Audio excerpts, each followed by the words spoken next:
주신 말씀은 마태복음 12장 43절부터 45절까지 말씀입니다. 마태복음 12장 43절에서 45절까지 신약성경 19페이지에 기록됐습니다. 19페이지나 20페이지에 기록을 해주십니다.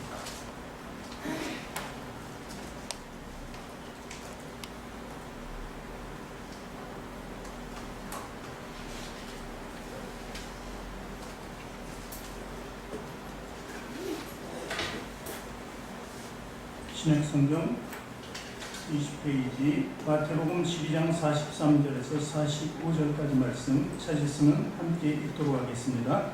더러운 귀신이 사람에게서 나갔을 때 물없는 곳으로 다니며 쉬기를 구하되 쉴 곳을 얻지 못하고 이에 이르되 내가 나온 내 집으로 돌아가리라고 와오니 그 집이 비고 청소되고 수리되었거늘 이에 가서 저보다 더 악한 귀신 유혹을 데리고 들어가서 거하니 그 사람의 나중 형편이 전보다 더욱 심하게 되느니라. 이 악한 세대가 또한 이렇게 되니라. 아멘.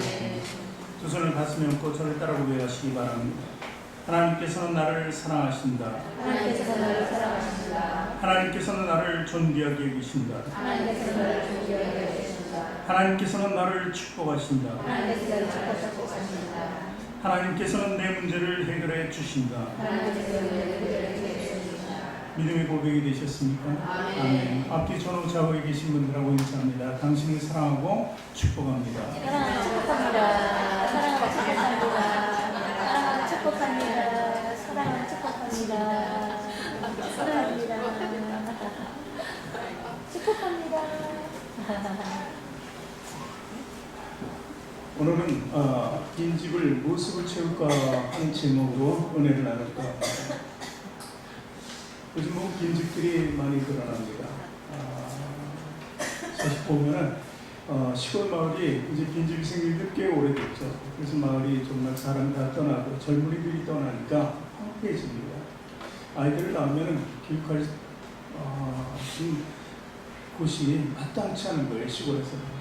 그래서 환경이 마땅치 않으니까 전부 도시로 올라오고 지금 나이 드신 어르신들만 이제 거의 시골에 남아있는 것을 알 수 있습니다.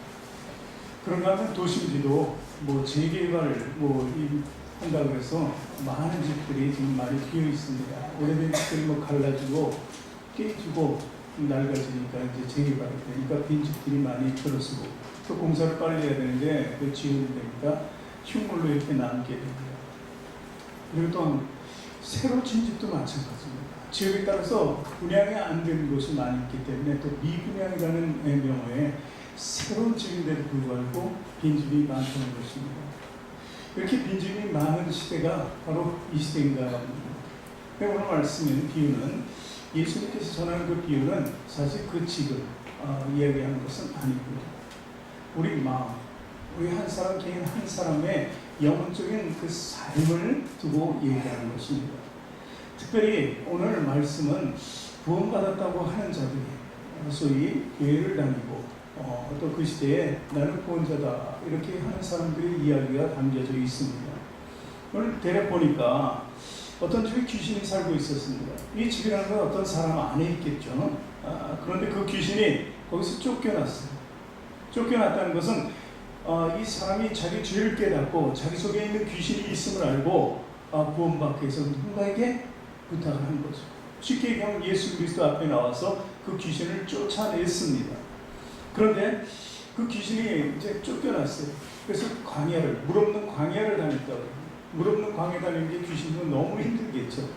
그래서 다니다가 혹시나 해서 다시 그 집으로 돌아와 보니까 참 수리가 잘 돼 있고 청소가 잘 돼 있어요. 아주 깨끗하게 해놨어요.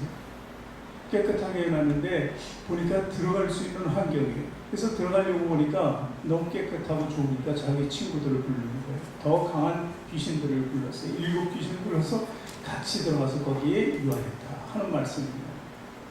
그러니까 믿음을 가지고 구원을 받았다 하는 것이 뭔가 결핍되어 있는 거죠.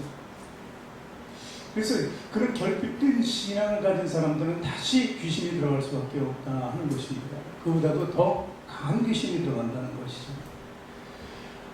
빈집에 대해서 얘기하다 보니까 또 이렇습니다. 귀신 하면은 어둡고 침침하고 음침하고 뭔가 오래되고 낡고 이런 것을 연상하게 됩니다. 그래서 폐가나 오래된 집들 뭐 이런 곳에 귀신이 있다고 생각하잖아요. 근데 오늘 말씀에는 깨끗이 수리가 돼 있어요. 청소도 돼 있는데 귀신이 들어왔다는 거죠. 또 쉽게 생각하면 이렇게 생각할 수 있습니다. 우리가 제사를 예전에 다 드렸어요. 제사 드릴 때는 어떻게 그날 무슨 명절처럼 아주 집 다 청소하고 큰 집에서 되게 장남이나 이런 종소집에서 드리는데 그럼 막 청소를 싹 깨끗이 해냅니다. 사람도 그때처럼 많이 모일 때가 없죠. 집안 식구가 일가 친척이 다 모입니다. 그렇죠? 제사를 드릴 때는. 그리고 이제 그 먹을 것도 무지하게 아주 정성껏 이렇게 아름답게 이쁘게 좋은 걸로만 해놓고서 제사를 드립니다. 그럼 깨끗하고 사람도 많고 먹을 것도 풍부한데 귀신이 있을 환경이 아닌 것 같죠? 더럽고 음침하고 냄새나고 막 이래야 되는데 그런데도 불구하고 그때 귀신들이 모여서 거기서 즐긴다는 것이죠. 그래서 깨끗하고 청소되고 소지되었고 수리되었고 인테리어를 다시 했다고 해서 귀신이 없는 것은 아닌 거예요. 우리 마음도 마찬가지입니다.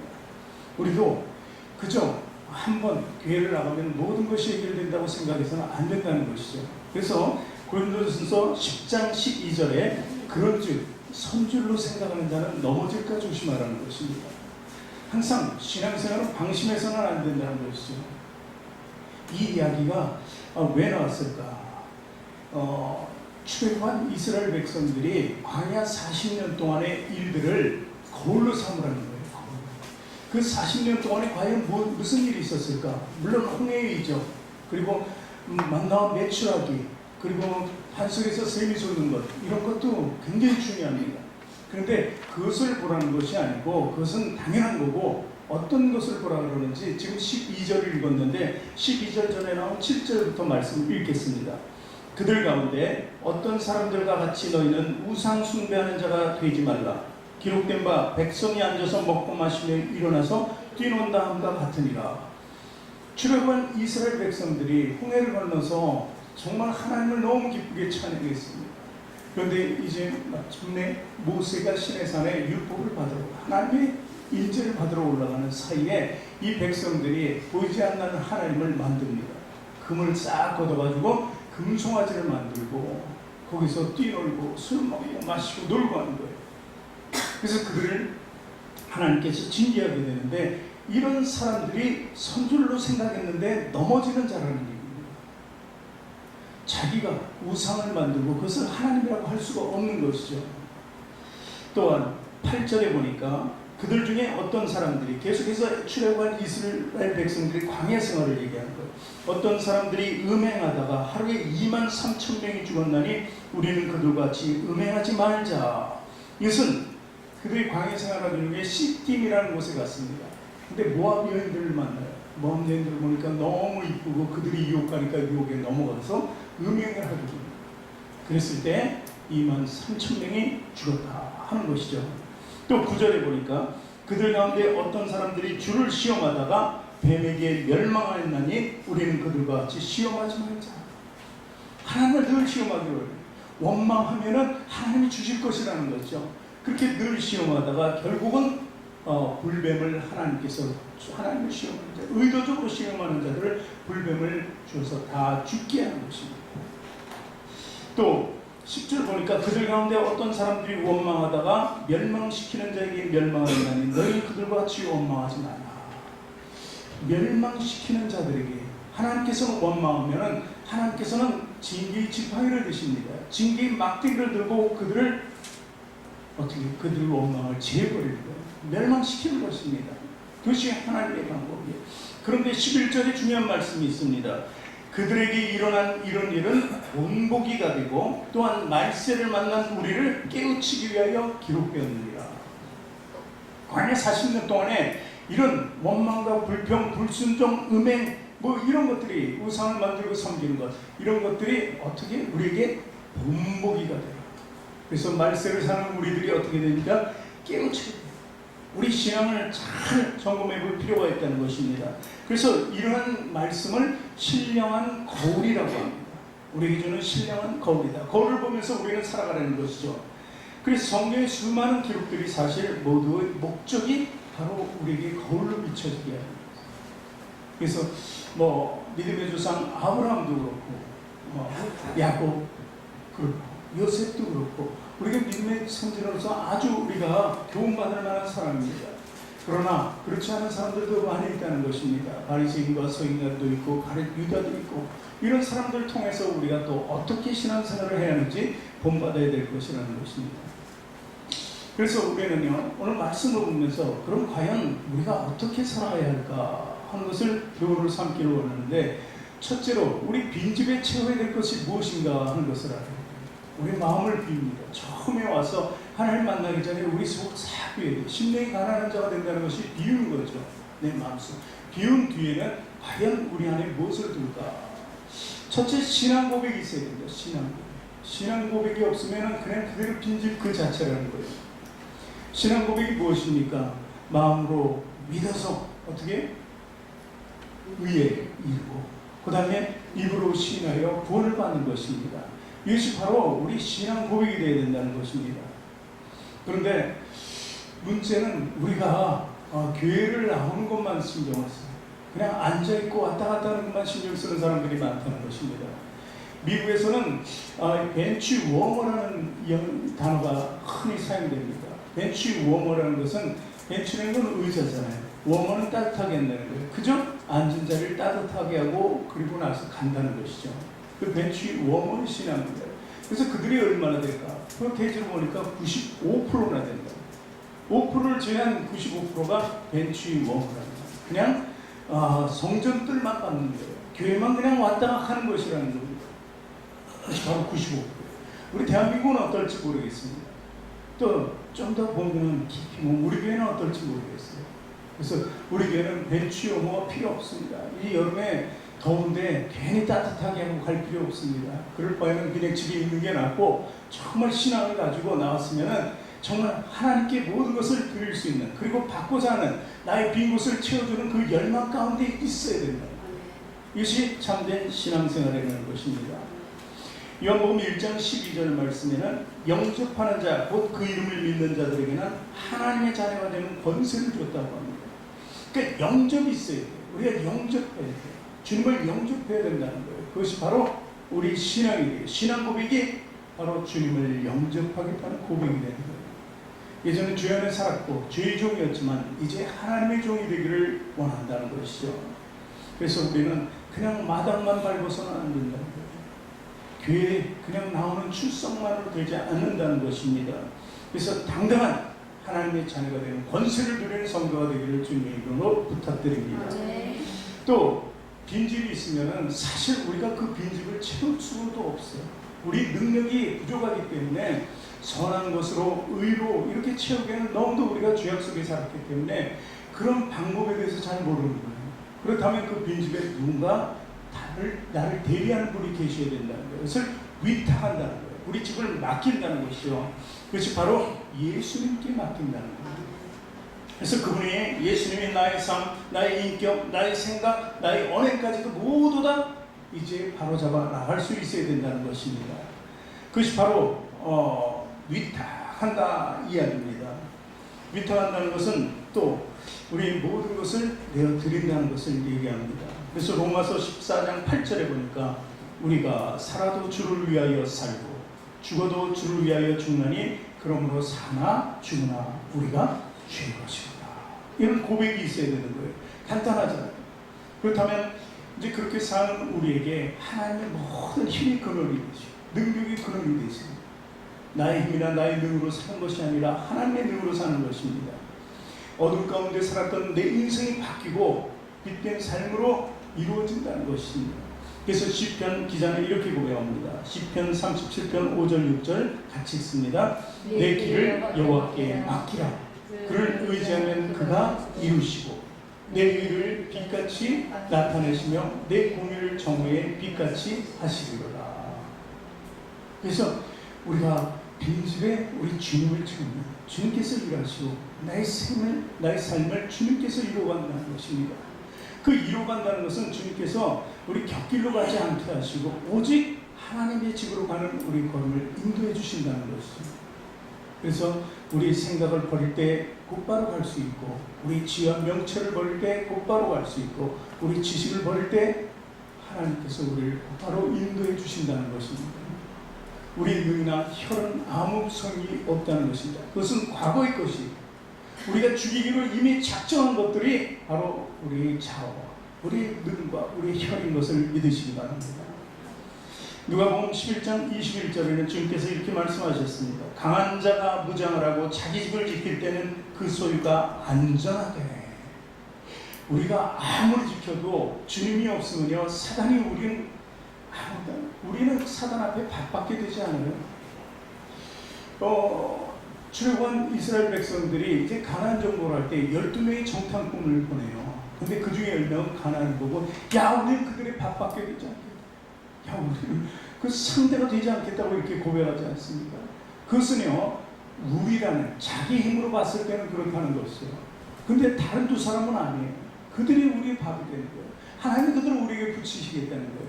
그러면서 우리가 아니라 하나님이라는 단어를 쓰잖아요. 하나님이 붙여주신다는 것입니다. 그러니까 우리 삶도 우리가 아니고 내가 아니고 하나님이 되어야 한다는 것입니다. 그래서 그 강한 자가 무장을 하고 지킬 때는 집이 안전하다는 것입니다. 그것을 더욱더 우리는 그리스도의 사람이라는 표현을 씁니다.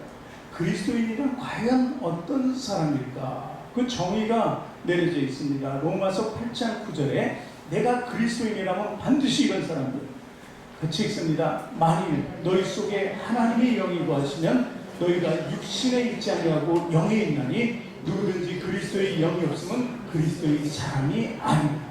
이렇게 너희 속이라고 얘기합니다. 우리 몸이 우리 집이라면 우리 집 안에 누가 있어야 돼요? 하나님의 영이 있어요. 그리스도의 영이 있어야 돼요. 더 나아가서 성령님이 우리의 존재감을 가지고 있어야 된다는 거예요. 그래서 너희가 성전인 줄 알지 못하느냐 이렇게 기록하고 있는 것입니다. 성경은. 사람이 많은 가구를 뒀습니다. 그 집안에 뭐 없는 게 없어요. 그래도 거기에 우리가 집을 비워놓잖아요. 사람이 없으면 그걸 뭐라 그래? 빈집이라고 해요. 강도가 제일 좋아하는 게 빈집이에요. 많은 것 갖다 놓고 사람이 없으면 빈집이라는 거예요. 그런데 거기에 누군가 있으면 못 들어가죠. 주인이 있으면 들어가지는 못해요. 우리는요, 연약한 사람이에요. 그래서 저 귀신이나 사탄 같은 것이 강도로 우리에게 들어올 때는 우리는 당할 수가 없어요. 우리 꽁꽁 묶인 채로 잡혀 있어야 되고 모두 다 타락할 것이 사단이라는 거예요. 그런데 하나님이 계시면, 주님이 계시면 그들은 들어오다가도 도망가 버린다는 것입니다. 신이 누가 되느냐 하는 것이 우리에게 가장 중요한 것이라는 거예요. 오늘 예수님께서 제자들과 함께 하고 있습니다. 근데 굉장히 시장에 있어요. 그래서 시장하니까 마침 무화과나무가 있는 거예요. 무화과나무가 잎이 아주 무성한 거예요. 그래서 무화과 좀 따오라 이렇게 보니까 무화과가 무성하긴 한데 열매가 없는 것입니다. 그랬을 때 예수님께서 저주의 꼴이잖아요. 우리 삶에 조금 더 나가서 우리 빈집을 채울 수 있는 그 삶은 열매 맺는 삶이에요.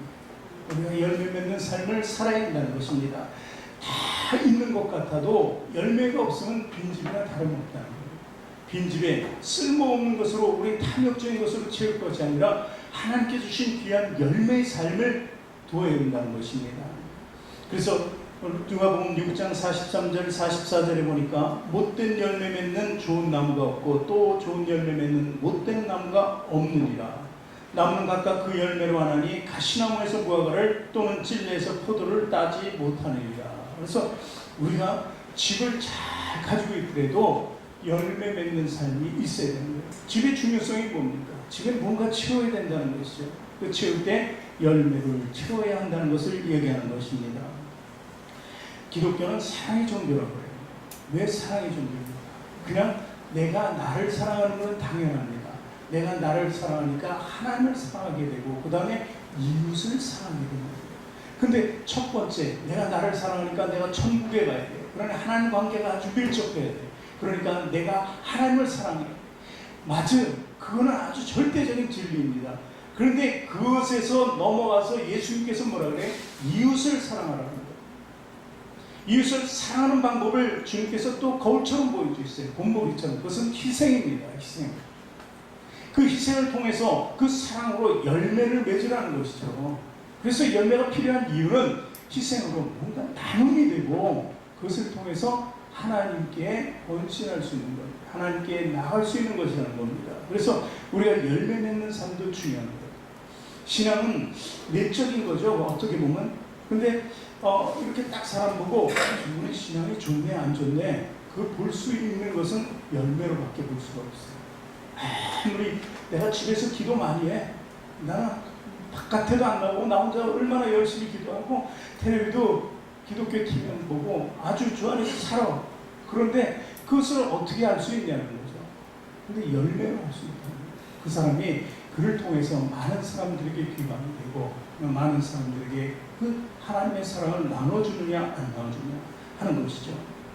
그래서 빈집은요 청소한다고 되는 것 아닙니다. 신앙으로 채워야 됩니다. 빈집은요 내가 주인이 돼서는 안 돼요. 예수 그리스도가 우리의 주인이 되어야 돼요. 빈집에 채울 것은 우리의 탐욕이 아닙니다. 하나님이 주신 좋은 열매에 대해요. 탐욕은 나쁜 열매예요. 좋은 나무가 나쁜 나무였기 때문에 열매가 나쁠 수밖에 없어요. 그러나 주님이 계신 가운데서는 우리가 좋은 열매 맺는 삶을 계속해서 살아갈 수가 있게 된다는 것입니다. 그리고 또 채워낼 것이 열매 맺는 열매지만 가장 소중한 것은 이 예수님과 열매 이 모든 것을 하나로 묶으면 뭐가 되냐면 말씀입니다. 하나님의 말씀. 하나님 말씀으로 채워야 된다는 거예요. 이 귀신을요 말씀이 없으면 계속해서 역사하게 됩니다. 우리 안에서 청소했으면 완전히 비어있는 거잖아요. 우리가 한 번쯤은 다 빈다고 비웠어요. 회개의 열매를 가지고 싹 회개하면서 우리 모든 것을 비워버렸어요. 성령이 불로 태워버렸습니다. 우리 안에 죄는 다 나갔습니다. 그리고 나서 예수님이 들어오게 된다는 것이죠. 그러면은 예수님이 들어온 그 상태를 뭐라고 해요? 은혜의 상태라고 합니다. 은혜. 죄를 내보낼 수 있는 힘도 없었습니다. 예수님을 통해서 구원받을 수 있는 능도 없었습니다. 근데 주님이 들어오시는 그때 죄는 나가고 그리고 나는 영생을 가지게 되었다. 그것이 바로 구원의 은혜라는 것입니다. 그래서 이제는 은혜의 삶을 우리가 살아야 되는 것입니다. 뭔가 우리 빈 곳에 계속해서 채울 수 있는 게 있어요. 무엇인가? 예전에 있던 빈자리를 하나님 것으로 채울 수 있어야 된다.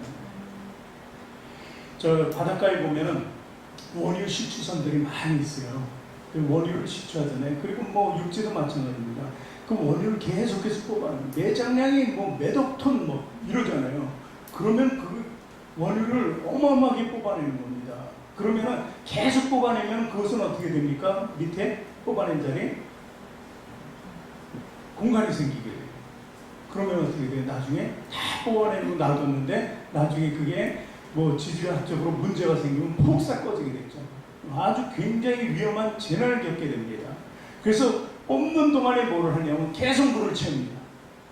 뽑아낸 만큼 물을 채우는 거예요. 바다에서는 뽑아내고 바닷물을 채우고 이렇게 해서 뭔가 빼냈을 때는 채우는 겁니다. 그렇지 않으면 무너지고 말아요. 그러니까 빈집에 아무것도 없으면 무너지게 되어 있다는 것입니다. 결국 사단이 들어와서 7이나 또 데리고 들어왔네요. 7이나 데리고 와가지고 아주 이제 자기네 판을 만들어요. 사단이 7, 귀신이 7이면 얼마나 괴롭겠습니까? 생각해보세요. 우리 가운데 귀신 하나만 들어와서 내 안에 문제를 만들어도 얼마나 괴로워요. 그 생각 때문에 밤도 잠도 못 자고 맨날 끙끙 영내가 근심 속에 빠져버려요. 사단 때문에. 근데 7이나 되니까 문제가 7개쯤 되면 어떻게 됩니까?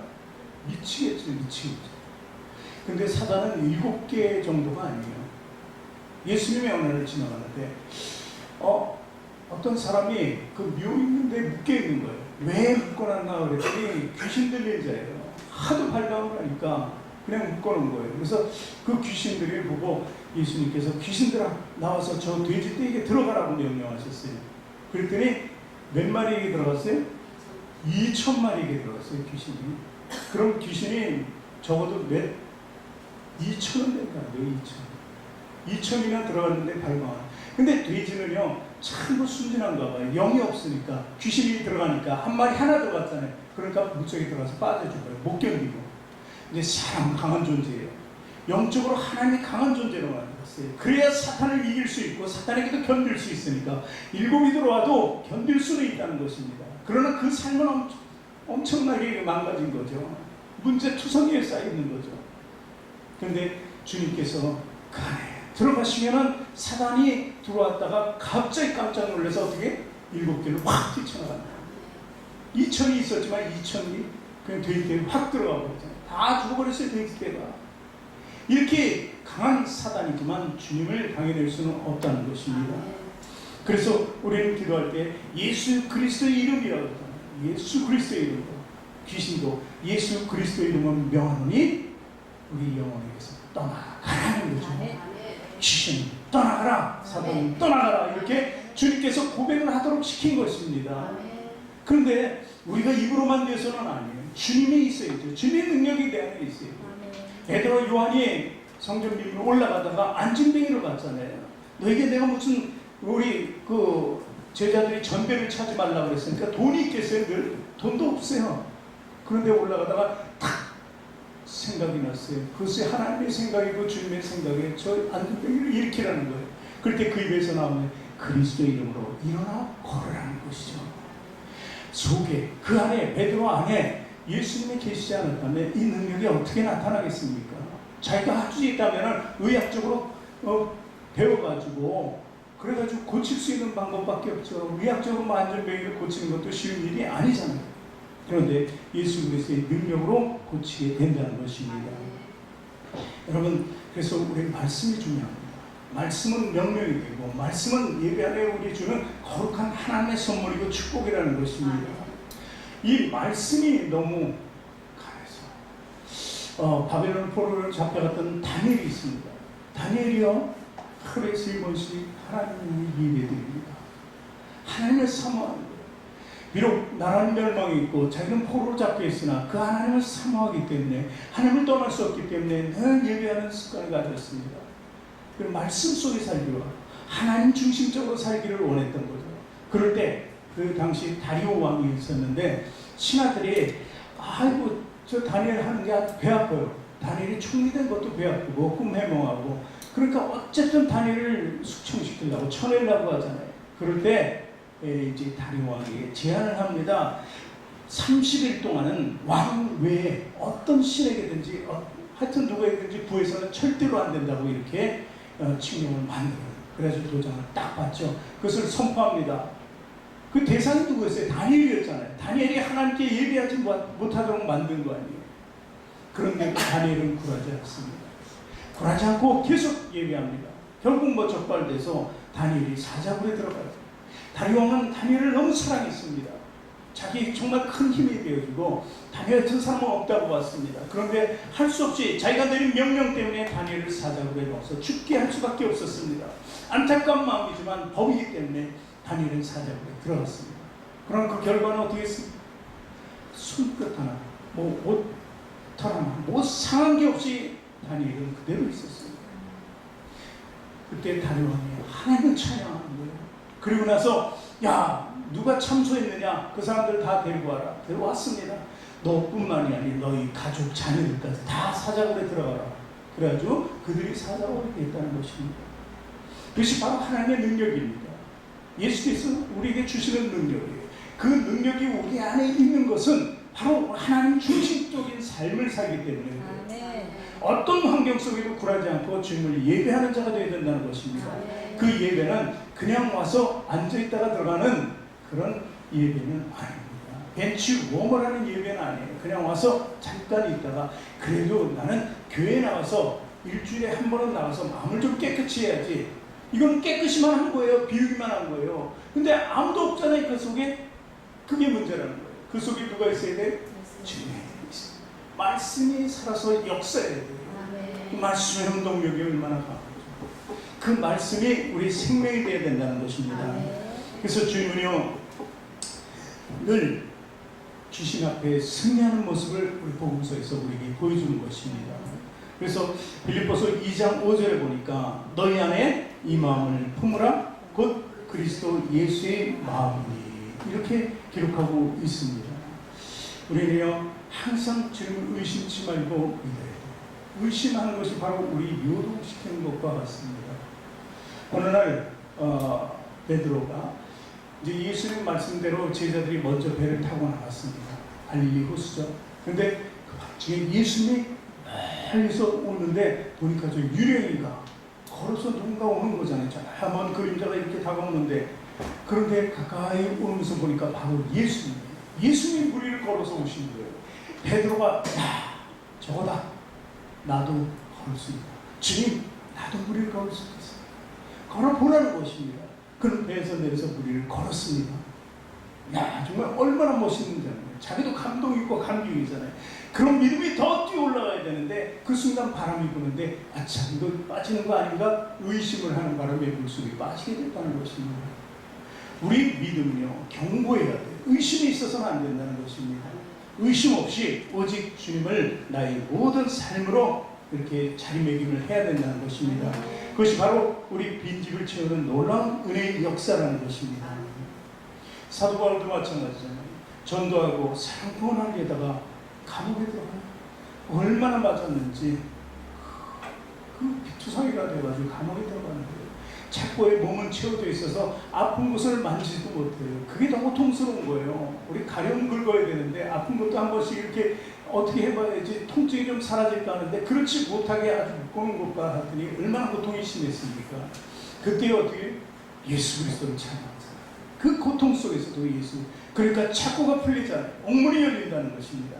이것이 바로 그리스도의 능력인 줄 믿으시기 바랍니다. 그럼 우리 안에 누가 있어야 돼요? 내가 있어서는 안 됩니다. 다 비었다고 해서 내가 정말 깨끗한 사람이 되었다, 교회에 한번 나와서 예배드리니까 깨끗해지게 해서 왔다, 그리고 가는 것이 아니라 그 안에 그리스도의 능력을 가득 채우는 겁니다. 믿음으로 채우는 겁니다. 그러면 우리 안에 은혜가 넘치는 거예요. 그리고 성령의 능력이 넘치고 사랑이 넘치는 거예요. 그런데 하나님 폭발적인 능력을 내요. 다이너마이트 같은 능력이 바로 말씀의 말씀 통함이 쓰라고 되잖아요. 그 말씀의 능력이 폭발하게 되는 것입니다. 그럴 때 우리는요, 그동안에 이건 안 되겠지 하는 것이 될 것 같아요. 또 하면 되는 거예요.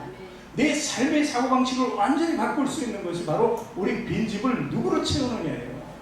하나님의 말씀으로 채우는 거예요. 어떻게 해서 비우고 청소하고 그리고 나서 인테리어까지 깔끔하게 했는데 아무도 없으면, 봐주는 사람도 없고 들어오는 사람도 없으면 그 무슨 소용이 있느냐. 우리는 반드시 채워야 됩니다. 하나님으로 채워야 되고 예수님으로 채워야 되고 성령님으로 채워야 된다는 것입니다. 그냥 놔두면은 전에 있던 죄보다도 더 숱한 죄들이 쌓이게 됩니다. 그 안에 많이 들어오게 된다는 것입니다. 전에도 견디지 못했는데 다 견디지 못하는 상태로 갈 수밖에 없는 거예요. 어떻게 그냥 교회에 왔다 갔다 하면 뭔가 축복받고 이루어질 줄 아는 그런 기복적인 신앙을 가진 타종교와 틀린 거예요. 그래서 좀 뭔가 되겠지. 교회에 3번 갔다 왔는데 이 정도면 내 사업이 풀리겠지. 7번 갔다 왔으면 우리 가정의 문제가 해결되겠지. 그것 가지고는 안 돼요. 왜냐하면 비우기만 했잖아요. 채워진 건 없잖아요. 그렇게 해서는 아무 일도 변화도 안 일어난다는 사실입니다. 여러분 명심하십니다. 예배는요, 그냥 드리는 게 아니에요. 내 심령을 하나님께 드리고 내 가난한 심령 가운데 주님을 받아들이는 거예요. 그분이 꽉 찼을 때 내 안에 성전 세우고 성령님을 항상 동행시키면서 우리에게 권능을 주신다는 것입니다. 그런 삶이 우리에게 주어져야 되는 것입니다. 적극적으로 주님을 향해서 나가야 돼요. 내가 변화된 모습은 이제 내 마음의 변화가, 심령의 변화가 외적인 변화로 나타나야 돼요. 그것이 적극적으로 하나님에게 순종하고 헌신하게 되는 거예요. 그것이 없다면 아직도 그냥 나갔을 뿐이지. 내가 교회에 나가는 것만 해도 하나님은 굉장히 기특하게 생각할 거예요. 그죠? 이 정도는, 이거는 안 나가면 못해요. 어디 한참 가다가 돌아올 것 같으면 아니간만 못하다가 했어요. 그러니까 여러분, 교회에 나간다는 것은 뭔가 내가 도저히 의식이 가는 거예요. 살아계신 하나님 만나겠다. 반드시 내가 만나고 말겠다. 이런 각오가 있어야 돼요. 그래서 올인을 해야 돼요. 그래야만 그 좋으신 하나님이 모든 것을 보고 하나님이 감동하시는 거예요. 주님의 임재가 바로 나타나고, 그리고 그에게 능력이 나타나는 거예요. 성령이 충만해지는 거예요. 이런 삶이 있으면 그냥 봐도 은혜가 되는 거예요. 서로 만나도 은혜가 되는 거예요. 와, 이렇게 충만하시네. 이렇게 보이는 거잖아요. 그럼 외적인 모습이 바로 갖춰주기 위해서는 우리 안에 비어있는 것을 잘 갖춰야 한다는 사실입니다. 오늘 우리 주 안에서 모두가 이 빈집을 하나님 예수 그리스도의 능력 그리고 성령으로 충만하게 채우시는 주님의 이름으로 축원합니다. 아멘.